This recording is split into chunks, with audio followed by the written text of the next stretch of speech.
You're on top of Kamyabaswa. This is what they call the White Cap Mountain across the bay. You know, Kamyabaswa. Oh, marsh area is called Mr. Masik. Called big marsh. Genuine Hebrew, Kenyan River there. Down that way is Shehajit, where we come from, our community. So we just know how much land there is the Innu Nation looks after. Our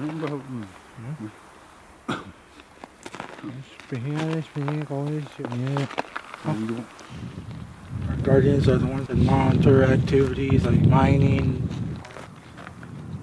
fisheries, wildlife, anything that has to do with the environmental field. Lovely day here on the top of the mountain. So Mr. Antoine with the Innu Nation, and I'm the land claims negotiator. This is one of the parts of our agreement in the mountain, Kamyopus. And we have our own staff, Innu Nation staff, doing the monitoring in this area, Kamyopus, we call it. So it's been used for thousands of years for our ancestors. So we respect this area as a protected area. First, I guess I was about 12 when I first traveled with my parents here on this area, on Skidoo. So back then, I guess our parents and our ancestors traveled by snowshoes. So pretty much it's a very lovely scenery, and it's most, I guess, sacred place for us. You know, where our ancestors have traveled. The other area here is where my great grandfather died here. He was a shaman, so he died in that area somewhere out there. So it's where I like to travel to, be with the ancestors.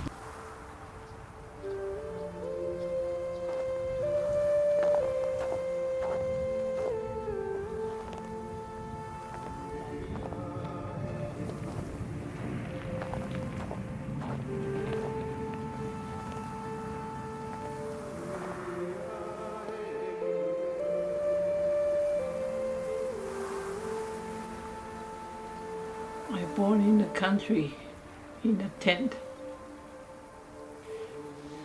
My father was a hunter. My name's Kathleen Nuna, and Innu name Mani Kathleen Nuna. It was so nice in the country when I remember. I seen a land so beautiful, quiet, peaceful. And we eat animals, fish, caribou, partridge, rabbit, beaver, porcupine. In the summertime we eat berries, all kind berries.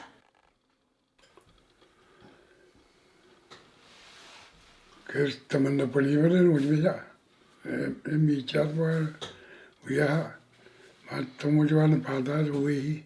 And when I no chipakasi wajera, then no to me, we were on your yana, and no chipakasi, which chipakasi in the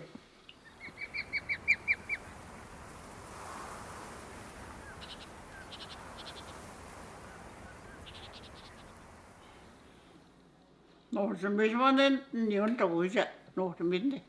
Der er Oskatten med massis.วันนั้นจะไม่อาบน้ำวันสุดท้ายเดี๋ยวกันตาจิ๋วก็เสียละวันนั้นจะไม่อาบน้ำวันก็จะไปกัสจิ๋วกันเดี๋ยวโน้ตมิสอันโน้ตเดี๋ยวมันตาวน์โน้ตโน้ตนั่นเต็มเลยละวันมาเกิดยันน่าเจนวันนั้นแม่นี่อาชาตมันกัดจิตบันตาจ้ะมีอะไรช่วยทั้งหมดใครช่วยสกัดหมดโน้ตวันนั้นจะไปกัสจิ๋วเนี่ยนั่นโน้ตคนโตตาคุยกันตอนนั้นโตตอนนั้นมันตอนคุยกันละก็ไม่ใครจะชมว่าไม่พอตอนสิทธิ์มันโตตาก็ว่ามันก็เดี๋ยวไปปัจจัยโน้มตมันโน้ตมันโตจ้ะเอกาจุเลยเอ็นโตละแล้วอาจจะนี่จ้ะเอกาจุเลยโตอย่างนี้อันเดียวUttat petiin pula, ane antum natui, antum vijual mo natoja, mo. Ke buto kena di kena, kena antum pe buteno natoja na. Tau kena jan nagatuen de na chichi pana ini ya chichi ka ho kena la. Ke pas kena chana chichi pito mani, mo bulen jan natan na nagatuen de.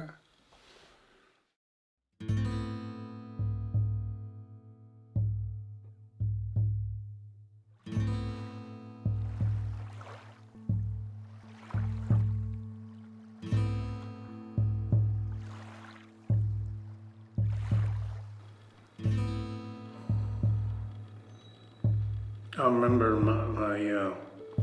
my uncle when we were living in the country. He would go off in the morning and not come back in until the night. When he came back with 2 or 3 porcupine, which the woman cleaned and get ready for eating. It was spectacular. I remember my grandfather was talking about before. He said when they went in the country there was no guns. They're using arrow. They're following caribou with a canoe and they kill caribou. When they kill caribou, and they were so happy, people, we said. And then he tells a story about his great-grandfather. He said, my great-grandfather, there was no store before. People killed caribou because caribou, he got everything. Everything. He got the caribou medicine and clothing and food and like a canvas. They make a tent. TV. They made everything, from the land, he said. And he was talking about this thing there, that's the pocket when there was no store, the pocket water. They made everything like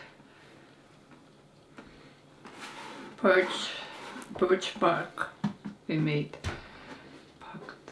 And when I see this, I remember my grandfather's story. What I seen, people in the country, when I remember, I never seen the fight people. Only I saw kindness, happiness, help with. I never seen the fight. Because no poison in the country.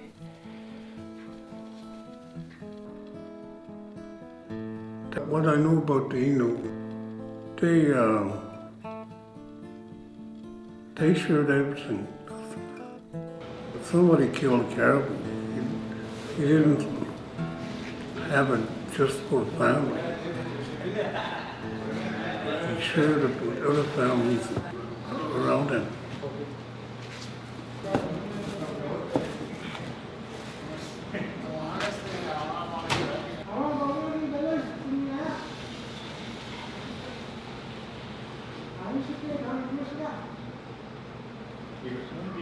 They're cleaning caribou right now to divide amongst the community.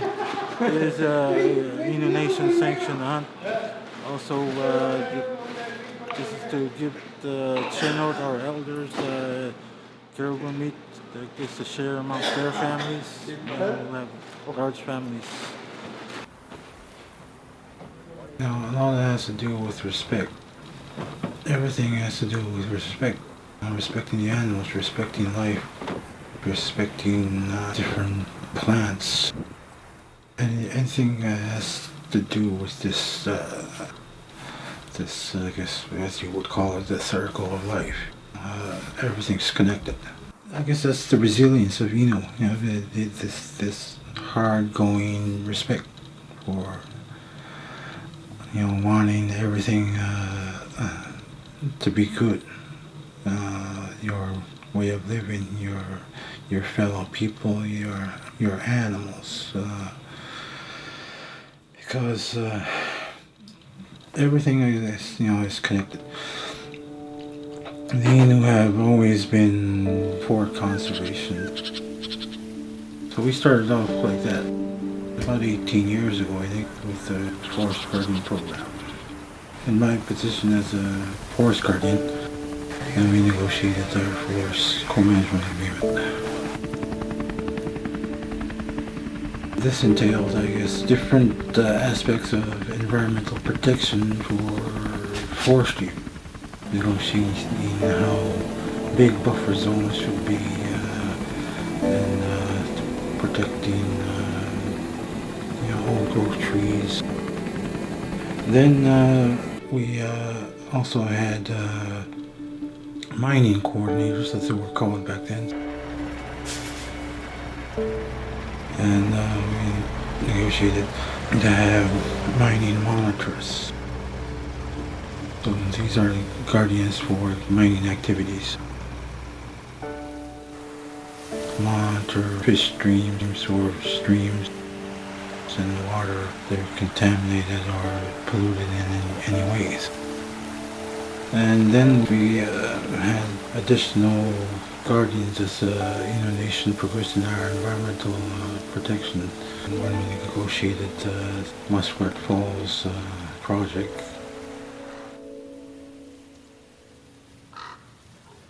The land. It means a lot of things in many ways. because I can hear my mom talking about when they were young, how they used to live around the muskrat area. And there used to be non-natives on the other side that's elders now, and some of them are still living. They talked about how they used to hear the drum at night going, I guess when my grandfather was playing drum.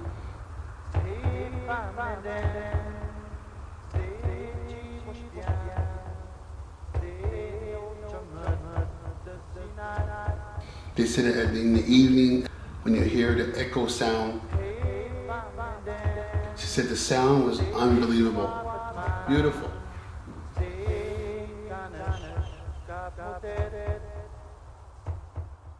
Agora, Dani Niana no Jimmy Bagin no Tautan by ten down bone. And we see how they want them to and we do spin on the Inga, but no down go and then see what state. No, they didn't wait to jam way in down in the next third member. Hey, new now that. I go. Tony Pastoriano. The had didn't know when they had you when the challenge in the Innu Nation, that's it. When I did, I know, when the sound was the man wanted to get guardians up. No, the man wouldn't we did same what I didn't know. They wasn't just good man, well, they don't that so I didn't know what it's good man, now. Get out in the Palm Bay, those down there, no, it's about that one. It's good there. No, though they said it's good there in Innu Nation. No, don't want them. No, why we Jordan, do I do that? But then, young guy who got to see him. Get then down evening, should they? So, I do that go, but it's when I just say no. I do that go, you want the guardians up. That's when then down on by. I do that go, you know, you know, it's when the being just that I didn't down.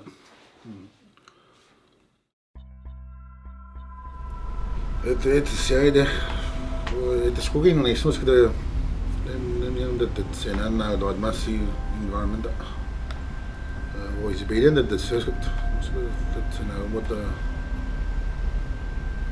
put on the town, what they had to put on what the town. The Miss with the Bama, Miss with Dan, we are doing something to eat this side. They went to get out on Muskrat Falls.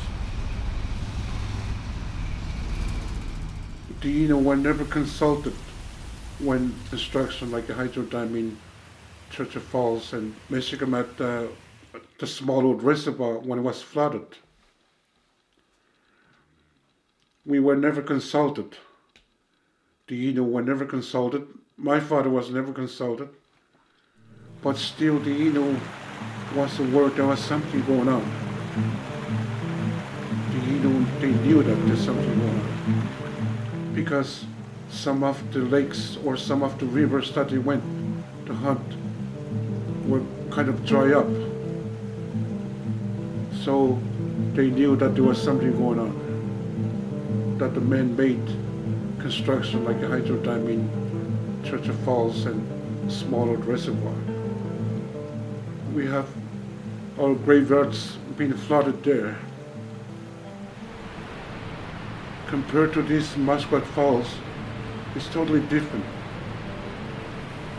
We were consulted and we were told what will happen and what to expect, stuff like that. Jobs for the young people, training for the young people. It's sad to think about it. Muskrat Falls being flooded, where the used to hunt, used to spend ceremonial tradition dances or drumming, stuff like that. And that's all going to be flooded. We know that, and all the universities they knew that. The plants and the trees And the medicine that's out there, that's going to be flooded. And we knew that. And it was important to the Innu, but they had to think about their children, their grandchildren.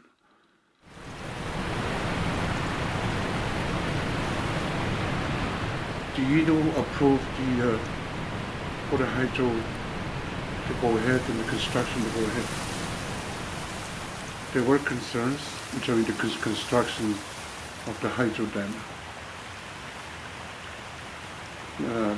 One of the main concerns was, will we be able to eat the fish again? That's the main source of food, wildlife food for Innu. So we have the Innu Nation monitors on the site, and they report back to the community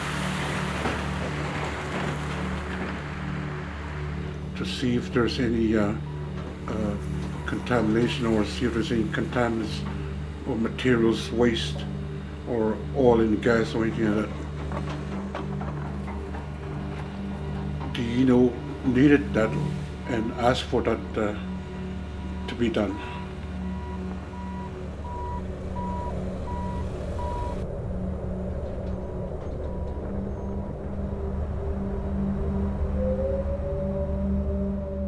They were mostly thinking about their grandchildren and their great-grandchildren. Their grandchildren needed jobs, employment.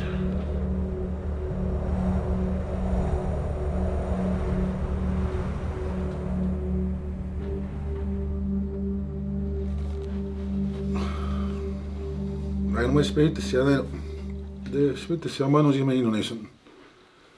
Nagu no, sealt võiks teada, pane avaitas sinna enne ma kätte läbi, ma ne, nagu, no ma näen teist võtsi, ainult, edud ma, no ma näen, edud ma on ette, no, siin aegu tuvad ma täiden tooma, aga ma näen spiritti, et skaad ma näen passi juba, mis kui te on nii, mis kui mead teaden taane, ma siis peab siima nagu tamba. Kena niin mis kui te nagu idu temperat, mis kui see on mis kui see no. Kas nagu indoas simba, ke on itadeni. Ke ma spune ma demmen no endava dos ko.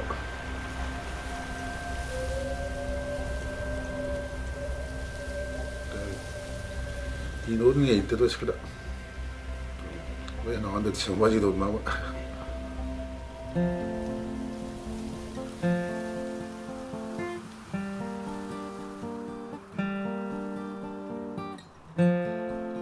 We always say that it's our land. We say we call it Nitassinan, and it's our land, and we've been here before, and it is important, I think, for the land, for our children and for our grandchildren to use it also.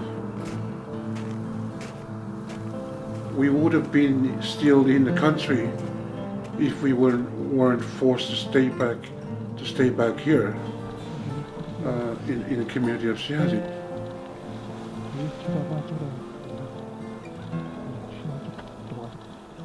The missionaries or the priests or the Jesuits that were spending time here in the community of like Sehajit were traveling around here and have said to the Innu, and the government agencies also said to the Innu, if your children don't go to school, they won't receive any family allowances or any assistance from us. Ever since we stayed here, we've been facing a lot of problems here in the community.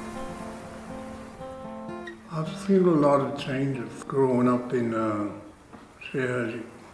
When I first became World Community, the people were mainly nomadic. They were always going off into the country in canoes. They didn't come back until spring, usually. Then the priest came. He changed the way of life of the Innu. Like he wanted to introduce schooling. As he put it, the children have to learn to interact with white society.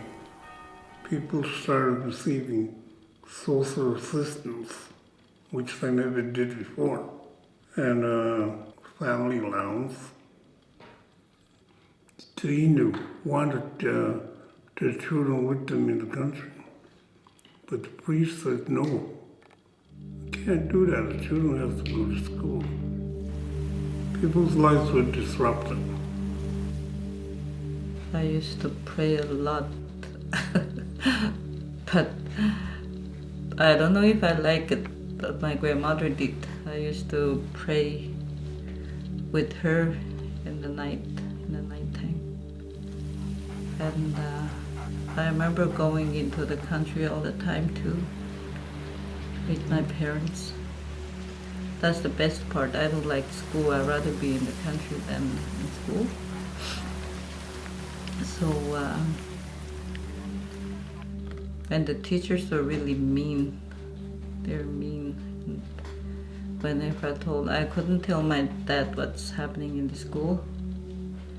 That's why I want to stay in the country, but not in the community,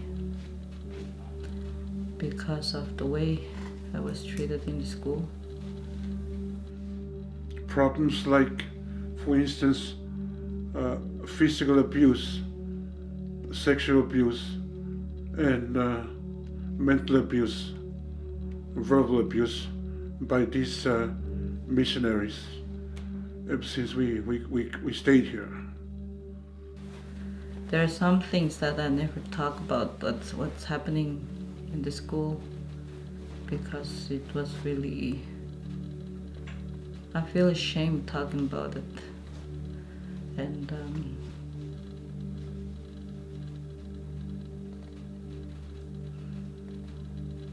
I thought it was normal to treat a child like that, especially coming from the priest. And because he was teaching us how to respect each other, but he also showed us how to disrespect. But I never understood that as a child. To me, it's really confusing. People looked on the priest as a holy person. Somebody has to be obeyed, respected. And people sort of looked at him as a god, to somebody who has the powers to help us, and we have to do what he tells us. But people's life ended there.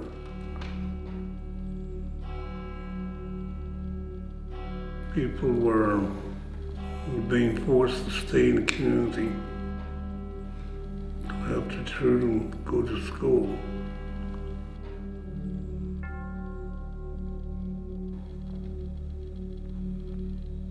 And they did. That's why we find it to change a lot. And we lost so many things. We lost our food. We lost our culture. Our kids, they lost language. They don't speak anymore, And they lost, they don't eat like what we eat. When I grew up, they don't eat anymore like that. Now, houses were starting to be built. Further, put the people in the community not to be able to move. Alcoholism became rampant. People that didn't know what to do with themselves. They drank and drank and drank and stayed in the communities. The children were neglected to the point where they were not starving, but certainly very hungry. My dad started drinking when I was probably 8. They started drinking more after the move to Nitassinan.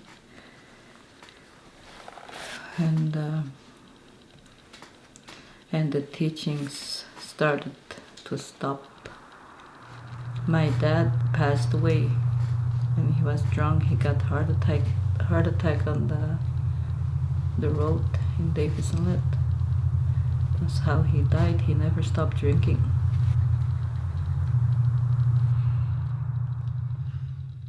My father wasn't really happy that we went to school here. I went to school in St. John's and Cornerbrook. My father wasn't very happy with it. I was 13 years old when I went to school there. I stayed in Mount Casual orphanage home. In the place I stayed,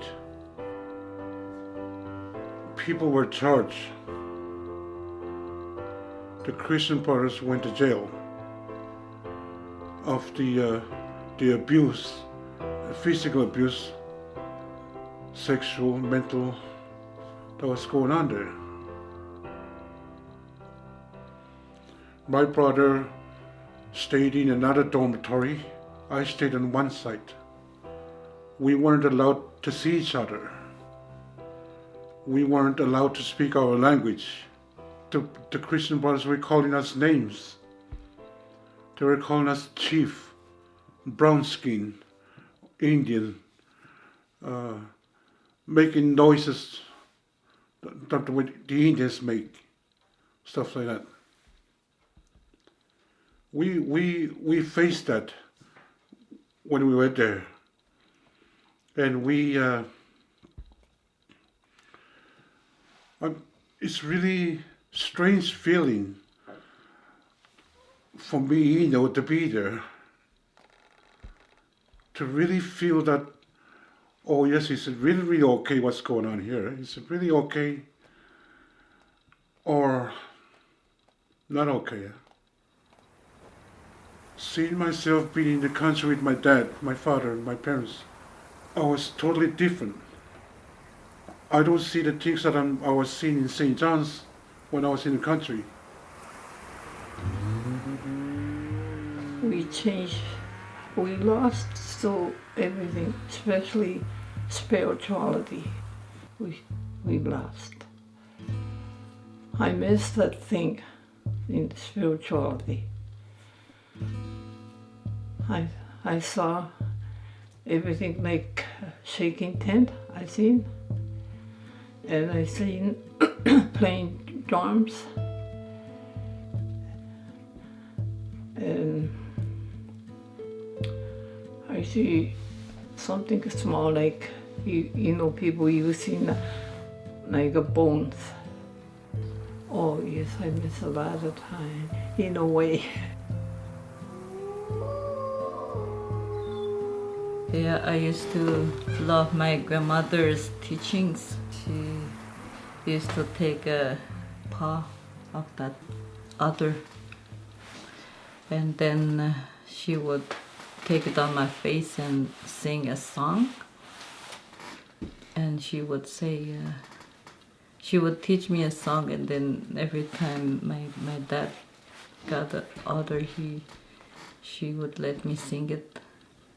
She said that way the other will give itself to us for food because you're singing to it, she said.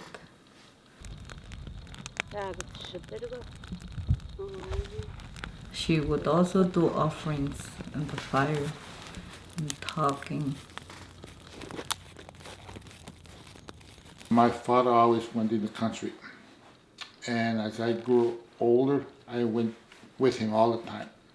We stayed like probably 3 months, and as I grew older and I started to go off into the land and go hunting, because there's a lot of teachings from I learned from my father. One of the things that he told me, Gregory, time to get up, time to go hunting, because sun is coming up. And I always wondered why does he say that the sun is coming up, the morning sun. And I asked him one time, why do you always say that to me, that the sun is coming up? He told me the reason why I say the sun is coming up is the sun will see you when it rises. I have to be outside with my snowshoes, with my gun. Then I go off.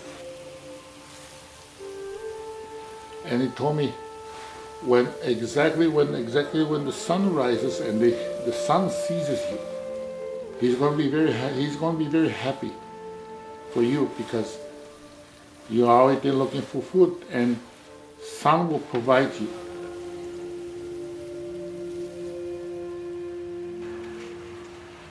He will provide you with what you're looking for. For example, would be partridges or rabbits, and that's what I teach my young boy. Every year I teach him new things. So we've been going here in Nitassinan. I teach him about respect and how the land is sacred to the Innu people. When we talk about land claims, we always think about the land between our land. There's a lot at stake here. If there's a treaty comes in, and I think that's why this is very long, because Innu in both communities wants to have a best deal, and at the same to have an understanding what we're signing for, because the treaties are lifelong treaties, and both communities and the Innu people within the community want to have a best deal. That's why it's very long. The Innu that we have as guardians have more knowledge and more expertise, and at the same time, most importantly, they gain knowledge to our elders in both communities. When I'm away, we can do no book none. We don't turn whatever. We need no joy and pardon. The pet done the whatever. As the Jew is my to me here. I was not Martin down and man. If study so you know that.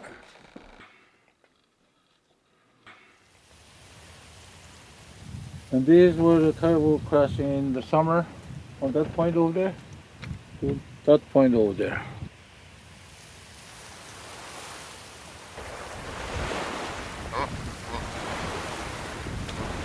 If you don't respect the animal spirit, you will not even get any food. Because the word respect is very powerful in Innu. If you don't respect anything, how the hell do you think you're going to respect from the animals? There's still lots of wildlife around here. I monitor the caribou too, but there's no caribou around here. Declining caribou, they blame on Innu people. It is very hard to work with scientists if they don't take your word. I know one wildlife biologist in Goose Bay won't take anything from Innu what they're saying because I think traditional knowledge and the Western knowledge is if they fit together, I think it should work. Our workers have this, because they're all hunters themselves. They have this knowledge and grew up with their grandparents or parents and gathered all this kind of knowledge from stories and going on the land with our parents and grandparents. And these are the traditional knowledge that I'm talking about, that the Western science is always looking at gaining and also trying to understand what knowledge is, or what traditional knowledge is in comparison to Western knowledge. And they had this, I guess, group of scientists from different fields at trying to ask questions of to our channel about way or knowledge. And I guess they tried a trick question to one or two our elders. And they asked them a certain waterfowl. He said, "Well, do you know where this waterfowl nests?" And they said, "Yes, we know where this certain species of duck nests." And the scientists asked them, "Where?" And the channel talking amongst themselves, and one of them answered. They said, "We won't tell you." The scientists asked, "Why?" Because everything that we tell you, you exploit, and you try and sell it for financial gain.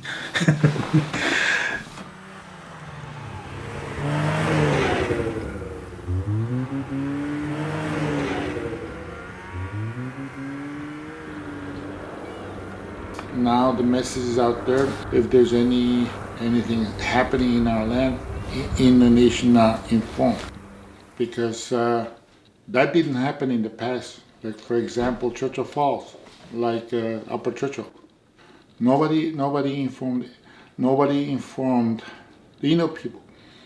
They even said Innu doesn't exist in Labrador. They even said that. now internationally we are being seen and heard, because Innu took a step to be recognized as an Innu in our land.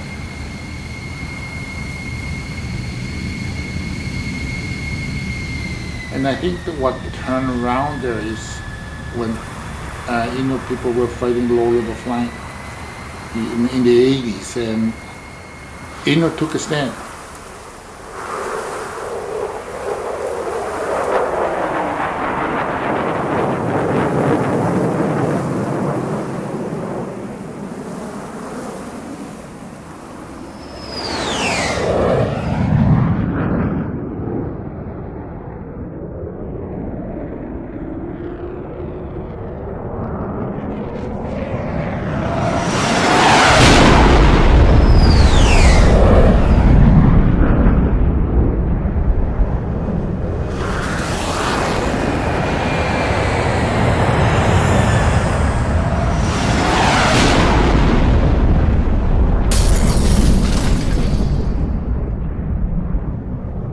Low-level flying back then. I used to be in school back then, like high school. Then you'd be coming home, you hear it on the news, what's been going on around you. And there were true warriors back then. And they didn't give up until they got what they wanted. And when we fight for something, we fight as a group. We don't fight as individual. When we took over the Sheshashi Innu school about 9 years ago, it was rough going because this was something new to us. But we stand our grounds and stood up high, and we made it happen. And we're still running our Innu school ourselves with Innu without white school board. We run it as Sheshashi Ho.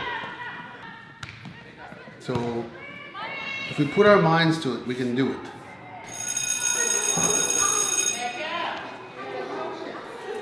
It took a while for our community to realize that in order to go further with life, you need to go and finish school.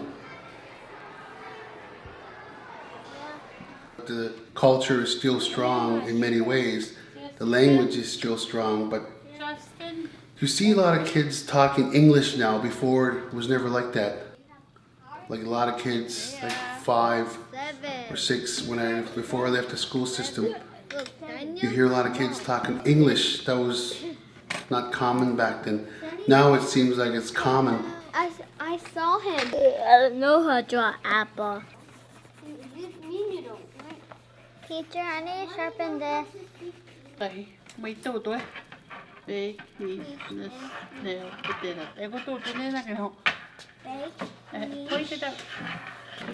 bake, niche, now, but get that. I think people want to be more educated, but they still want to teach their families their traditional skills. Just let them know this is how our grandparents, our parents lived before our time. We still want to keep that alive.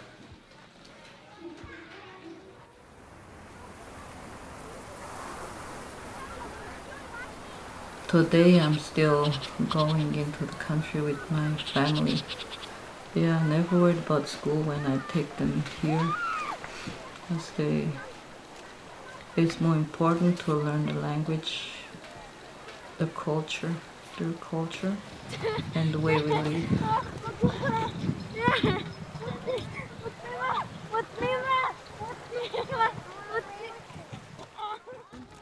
Even food is good, it's healthy here. Even the water, everything is healthy here, and you work hard outside.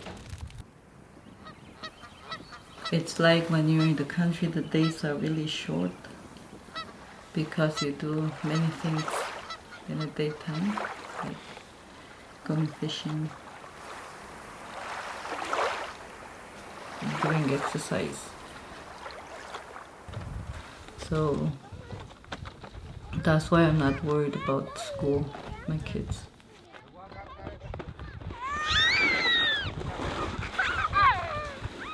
I know they'll have a lot of time learning English, but our language, if it's gone, it's gone.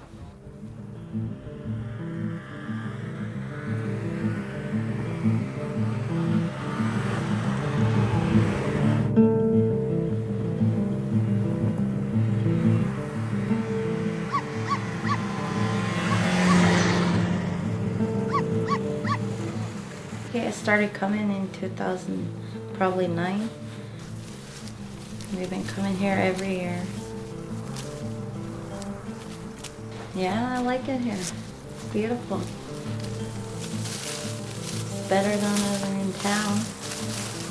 It's nice, quiet.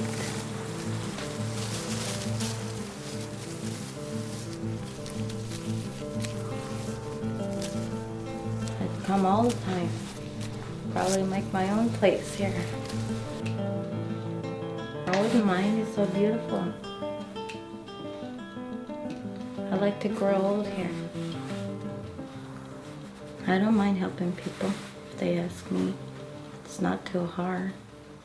I only help people because when I need help, like nobody wouldn't help me. I know how they would feel too if nobody helped them. Feels good to have some help, right? I started going in the country with my father when I was 14, 13, around there. Showed me the land, how to hunt.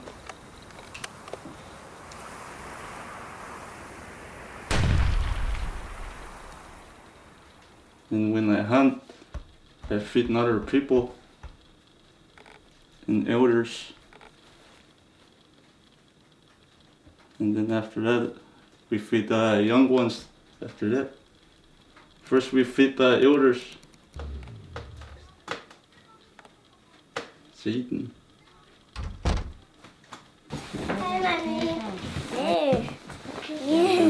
dirty.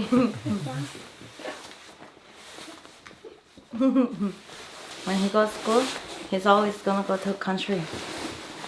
I'm never gonna leave him at school. He will always come to the country with us. And those kids, Takapta. they always bring them homework when they go to the country. Like they don't miss anything. Eh?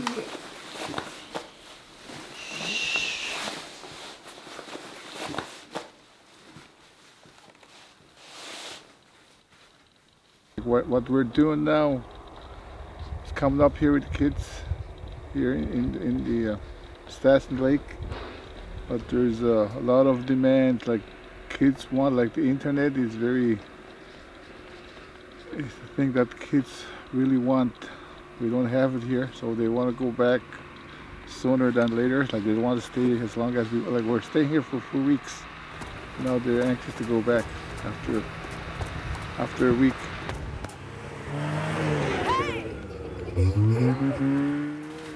Yes, I got 3 children. But a lot of things I see that goes on in the community that are not good, I just hope my kids don't do what I see. I don't like being around at home because drunk people are annoying.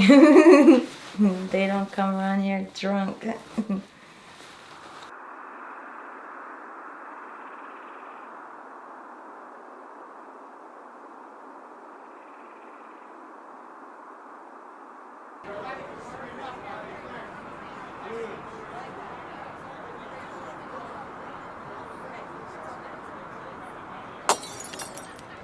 Today,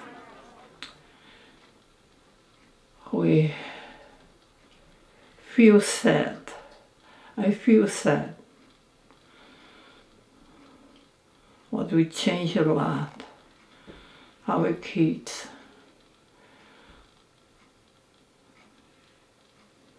Especially poisonous, like drugs, blood drugs, alcohol.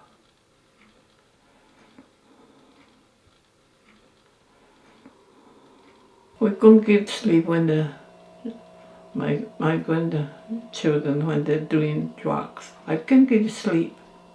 I'm scared of.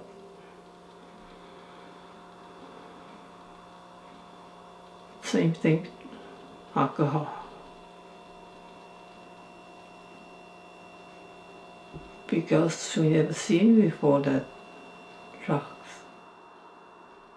Right now I'm a coordinator at the Healing Lodge. I used to be an addictions counselor, but now I'm looking after the Healing Lodge. But I'm also doing counseling. And there are a lot of youth who come there for support. About sniffing gas. For me, working as addictions counselor, I didn't really use what I was taught as a counselor. I used my own experience because I used to drink too and do a lot of stuff, even sniffing. Those things were never taught to me before. How they would hurt you, how it affects the body. And when I stopped drinking, I went in for help. So I end up learning how to help other people. Yes, I had a problem with alcoholism for many years, in my young years. But I've been sober 30 years now. I would have been dead by now, I think, if I didn't quit. But now, today, what happened to me, that's never been okay. I tell that to my grandchildren, my granddaughter. I tell that to them. They're evil. They will take away everything, my land, they will take away the animals, they will take away everything. But one thing they cannot take away is my spirituality that I have in me. He was there for me ever since I was 6 months old. He's helped me with a lot of things, like my education, helping out with whatever I needed help with. A lot of things, actually. I love it here. I love my friends. I love my family.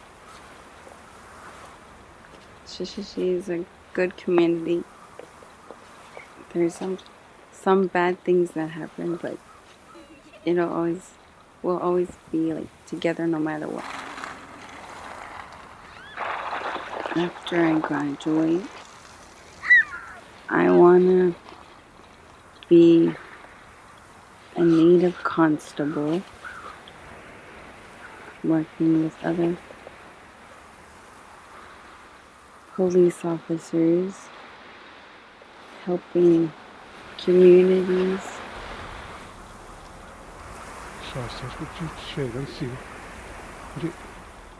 When you're fighting for your people, you love it. When you finish the end of the day, you know you did something. Like, for example, we took over income support 2 years ago, and it's going phenomenal. And I'm proud of that. I'm proud to say that, and it's all run by Innu.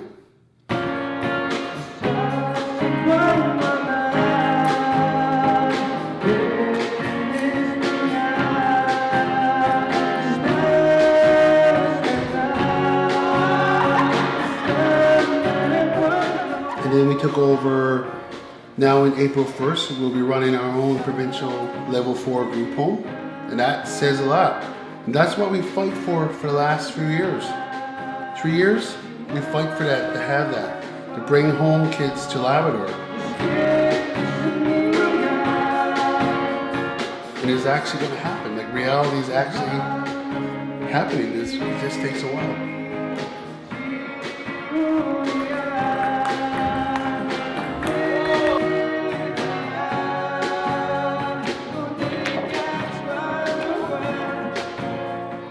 Land claims, I think that's very important. We need to know what lands we own, and we need to have it in writing on maps or community discussions, like what land are we going to own.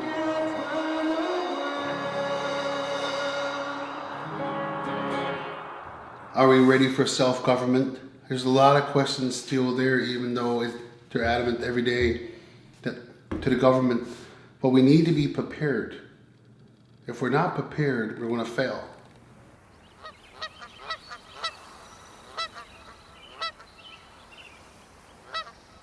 The land here, it's I guess in a way it's a spiritual thing for me.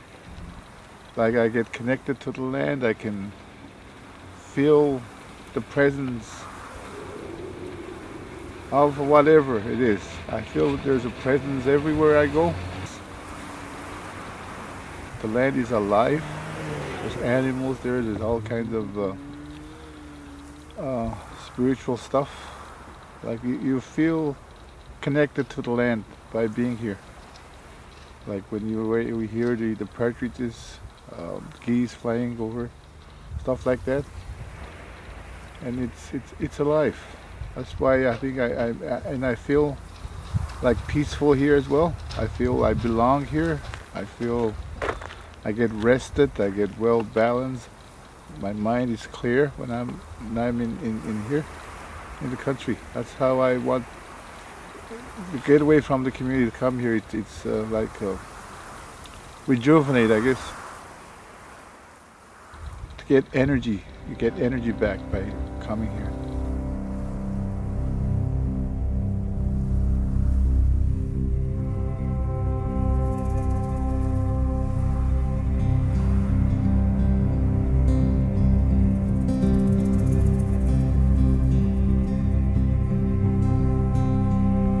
Tappuene menuno,